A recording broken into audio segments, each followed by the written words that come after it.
Welcome to the Salmon Runs YouTube. Enjoy the video. You start by making a fast backup. Duplicate the file so you can always revert. Open the copy in an editor with layers. This lets you work non-destructively. Create a new top layer and set brush opacity low. This is your testing layer. Next, zoom to at least 100% and inspect Scribbles because fine edges guide your approach.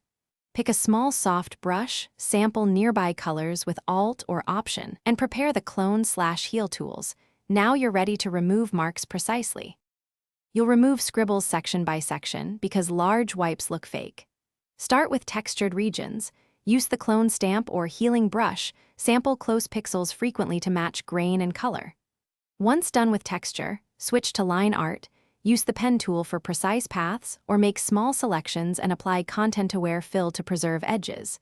Make sure to vary brush size and hardness. Once a block is done, toggle the top layer visibility to check progress and refine where necessary. You finish by merging visible edits to a fresh layer. This keeps originals safe underneath. Then, apply a tiny amount of blur or add 1-2% noise to match film or sensor texture. Use levels or curves to correct any tonal shifts so the patch blends. If you spot artifacts, undo to the problem step and try a lower brush hardness or sample from a slightly different area. One key tip: if content-aware creates odd patterns, scale down your selection and repeat for better results. Thanks for watching. Consider subscribing if we helped you.